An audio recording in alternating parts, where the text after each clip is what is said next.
आज मेरी बहन की शादी को 10 दिन हो चुके थे, पर उस खंडहर से अभी तक फूल नहीं मिला। मेरे माता पिता जैसे तैसे पैसों का जुगाड़ कर रहे थे। मैं भी उस खंडहर में जाना चाहती थी, पर वहाँ जाने की सख्त मनाही थी, क्योंकि वहाँ शादी करने के बाद सिर्फ दुल्हन ही जा सकती थी। शादी होते ही गृह प्रवेश से पहले खंडहर वाले मंदिर में जाना होता था। जब तक वहाँ से फूल नहीं मिल जाए, 12 दिन तक लड़की वालों के साथ लड़की को गांव में ही डेरा लगाकर रहना पड़ता था। खाने पीने की सारी व्यवस्था पूरा गांव मिलकर करता, पर आज तक तो इसकी कभी नौबत नहीं आई थी। हम उसी गांव में रहते थे, तो हमारे लिए खाने पीने की व्यवस्था गांव वालों को करने की ज़रूरत नहीं थी। आज 11वें दिन फिर से बड़ी बहन को सुबह सूर्य उदय से पहले खंडहर में स्थित छोटे से कुंड में ठंडे पानी से नहाकर फूल ढूंढने जाना था। पर बहन आज बुखार से तप रही थी। माँ बाबा को चिंता थी, पर हमेशा से हमारे गांव में ऐसा रिवाज था, इसीलिए बेटी के लिए कुछ नहीं कर सकते थे। बड़ी बहन को इश्क का भूत जो सवार था कि इसी गांव के बेटे मणि से शादी करेगी। आसपास के जानने वाले हमारे यहाँ बेटियाँ ब्याहते ही नहीं थे। कोई भूला भटका ही हमारे यहाँ बेटी ब्याहता, या फिर वह जिसे कोई मजबूरी हो। माँ भी उससे बहुत लड़ी थी कि करनी थी तो कोई और गांव का लड़का देख लेती। लड़का भी खुद हमारे घर रिश्ता मांगने आया था, पर क्या पता था कि यह सब हो जाएगा। मणि तो अपने घर में मज़े से रह रहे थे। यह एक परीक्षा सिर्फ दीदी के लिए थी, जिसे पार करके ही एक सुखी जीवन जिया जा सकता था। ऐसा इस गांव के लोगों की मान्यता थी। एक फूल का मतलब पहली संतान बेटी और 2 फूल का मतलब पहली संतान बेटा होगा। ऐसा सुना था, वैसा अभी तक तो यह सच ही था। फूल नहीं मिलने का मतलब कोई संतान नहीं, और जब कोई संतान ही नहीं तो ऐसी लड़कियों का घर में प्रवेश ही नहीं होता। 11वें दिन भी बड़ी बहन खंडहर से खाली हाथ लौटी। माँ ने पूछा, कोई कली भी नहीं खिल रही थी? बहन ने रोते हुए कहा, कहाँ से कलियाँ खिलेगी? सूखी झाड़ है, थोड़े बहुत हरे पौधे भी हैं, पर वहाँ कोई 12-15 दिन भी जाएगा तो भी फूल नहीं मिलेगा। माँ ने दीदी को गले लगाया, उसे दवाई दी। अगले दिन की तैयारी के लिए जब 12वां दिन आया तो लगभग पूरा गांव इकट्ठा हो गया था। दीदी और माँ के दिल की धड़कनें बढ़ रही थी। न चाहते हुए भी किसी चमत्कार की आशा कर रही थी। पर 12वें दिन भी जब खाली हाथ लौटी तो दीदी को गांव के बीच चबूतरे पर लाया गया। गांव की औरतें इकट्ठी हुई और छाती ठोक ठोक कर रोने लगी। रोते हुए कहने लगी, क्या होगा रे तेरा? तू तो औलाद ही पैदा नहीं कर सकती, तो किसी के परिवार का क्या भला करेगी? कैसे किसी का वंश आगे बढ़ाएगी? तो किसी की काम की नहीं। लकड़ी और चप्पल से सभी दीदी को मारने लगे। हालांकि वे सब बस एक रस्म निभाने के लिए हल्की फुल्की लकड़ी और चप्पल लगा रहे थे। जहाँ दीदी के ससुराल वाले भी थे। दीदी की सास बोली, अच्छा है हमारे गांव में यह खंडर वाला मंदिर है, जिससे पता तो चल जाता है कि छोरी औलाद पैदा कर सकती है या नहीं। अच्छा है मेरे बेटे की ज़िंदगी बर्बाद होने से बच गई। दीदी अंदर ही अंदर टूट चुकी थी। आंसू थे जो थमने का नाम नहीं ले रहे थे। बड़ी मुश्किल से मैं और माँ दीदी को घर तक लेकर आए, लेकिन असली मुसीबत तो 13वें दिन से शुरू होने वाली थी। पिताजी ने यहाँ वहाँ से जोड़ तोड़ कर पैसे इकट्ठे तो कर लिए, पर अंदर ही अंदर डर रहे थे कि न जाने कितना मांगेंगे। 13वें दिन मैं अपने पिताजी के साथ गांव के चबूतरे पर गई, जहाँ पूरा गांव इकट्ठा था। दीदी का पूरा ससुराल इकट्ठा था। मुखिया ने दीदी के पति व ससुर से पूछा, कितनी रकम बनती है?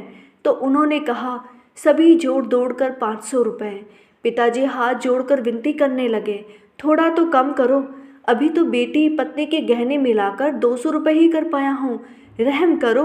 वह बोले, ठीक है, या तो 15 दिन में बाकी के 300 रुपये दो, वरना घर की 3 औरतें 3 साल तक मेरे खेतों पर काम करेगी।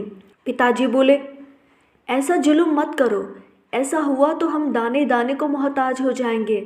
पर वो नहीं माने, और अगले ही दिन से मैंने, दीदी और माँ ने उनके खेतों पर काम करना शुरू कर दिया। पिताजी अकेले ही हमारे खेतों पर काम करते। बेटे की शादी का सारा खर्चा बेटी वालों से ही वसूलते। दीदी ओढ़नी से चेहरा छुपा उनके खेतों पर जाती थी। माँ हमें समझाती कि 3 साल ही है, फट से निकल जाएंगे। खेतों पर दीदी का पति भी आता था, पर दीदी के पास आने की हिम्मत नहीं कर सकता था। दीदी ने माँ से पूछा कि यदि मैं पेट से हो जाती हूँ तो मेरे साथ क्या होगा। माँ को एक विचार आया। माँ ने दीदी को उनके पति से मिलने को कहा और कहा, तेरा पति ही तो है, तूने उससे शादी की है। दीदी उनके ससुराल वालों से चुप चुप कर अपने पति से मिलती। माँ हर महीने दीदी के पीरियड्स पर अपना ध्यान रखती, पर अभी तक कोई अच्छी खबर नहीं थी। माँ अपने खेतों को छोड़ बंधुआ मजदूरी से परेशान हो चुकी थी। 4-5 महीने बीत चुके थे, पर अभी तक कोई अच्छी खबर नहीं मिली थी। एक दिन हमारे पास के गांव में शादी का समारोह था, साथ ही मेरे लिए लड़का भी देखना था। दीदी के ससुर से छुट्टी ले हम बैलगाड़ी पर सवार पास के गांव में गए। वहाँ एक रसीले टाइप का आदमी देख मैं उस पर लट्टू हो गई। उसकी साइकिल जिस पर आगे की तरफ एक टोकरी थी, उसकी मूंछ जिस पर ताव देता हुआ वह मुझे देख रहा था। धोती कुर्ते तो पहन ही नहीं रखे थे, बल्कि जब वहाँ किसी जानकार से पूछा तो उन्होंने बताया कि वह तो पतलून और शर्ट पहने हैं। अब हम ठहरे खेत खलियान वाले, बाहरी दुनिया की कोई जानकारी जो नहीं थी। उसका नाम राजा था। जैसे गांव के सभी लोग घूर घूर कर देख रहे थे। खास तौर पर उसके कपड़ों को लेकर वह सभी के लिए कौतूहल का विषय बना था। उसी समय गांव में सिनेमा दिखाने वाले भी आए हुए थे। मैं और दीदी जब आपस में बतिया रहे थे तो राजा हमारे पास आया। दीदी को सिनेमा दिखाने के लिए कहा। उस समय दिल की रानी 1933-34 में आई फिल्म, जिसमें राज कपूर हीरो थे। दीदी और मेरी पहली फिल्म थी। उस समय गांव में दिन भर लगातार इस फिल्म को दिखाते। दीदी उस फिल्म की इतनी दीवानी हो गई कि पूरे दिन में ही 1-2 बार वह फिल्म देख डाली, जिसके कारण उस दिन हम तीनों शादी के दिन गायब हो गए। इस फिल्म के ही कारण दीदी राजा को भी पसंद करने लगे। शादी संपन्न हो चुकी थी और साथ ही कुछ गलतफहमी भी बन चुकी थी कि राजा को मैं पसंद आ गई हूँ। सभी को पता था कि दीदी की शादी हो चुकी है और हमारे गांव के खंडहर वाली परंपरा, जिसके अनुसार दीदी कभी माँ नहीं बन सकती। छोटा गांव और गिने चुने लोग, कोई भी बात हो वैसे भी आग की तरह फैलने में कुछ ही घंटे लगते थे। उस समय लड़के लड़की को पसंद नापसंद के बारे में इतनी बातें नहीं होती, सिर्फ बड़े ही तय कर देते। ज़्यादा पूछताछ तो हुई नहीं, इसीलिए 10-12 दिन में ही राजा की शादी मेरे साथ हो गई। जब मेरी शादी हुई तो मैं उस समय 16 साल की थी।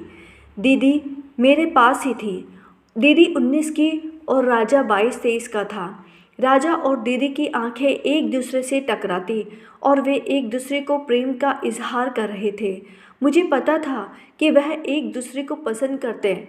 दीदी वैसे भी कल गांव चली जाएगी, इसीलिए उस आखिरी रात हम तीनों खूब बातें कर रहे थे। मुझे थकान के कारण नींद आ गई थी, पर वे दोनों पूरी रात जागते रहे। उस रात कुछ हुआ था जो शायद सबके लिए अच्छा था। मेरी दीदी हमेशा के लिए राजा से अलग हो गई थी। न राजा और ना ही दीदी किसी से कुछ कह सकते थे कि वह एक दूसरे के साथ रहना चाहते थे। मेरी गृहस्थी राजा के साथ जमने लगी थी।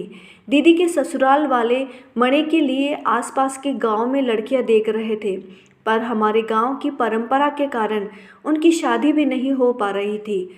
माँ के यहाँ से भी एक दिन खुशखबरी आई कि दीदी माँ बनने वाली है, इसीलिए माँ की भी बंधुआ मजदूरी खत्म हो चुकी थी। अब वह पिताजी के साथ हमारे खेतों पर हाथ बटा रही थी। 90 महीने में दीदी को बेटा हुआ। दीदी के ससुराल वालों ने दीदी और उनके बेटे को अपना लिया। गांव में सभी को पता चल गया था कि दीदी और मणि के साथ साथ रहते हैं। दीदी को उसके बाद कोई संतान नहीं हुई। आज भी इस खंडहर के मंदिर की मान्यता को मानने वाले ही मानते हैं।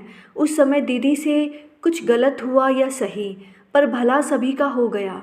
दीदी ने भी उस राज को राज ही रखा, क्योंकि कुछ राज राज ही रहने चाहिए। आज कभी मैं सोचती हूँ कि कमी तो लड़के में थी, लड़की में नहीं, पर परीक्षा केवल लड़की को ही देनी पड़ती है।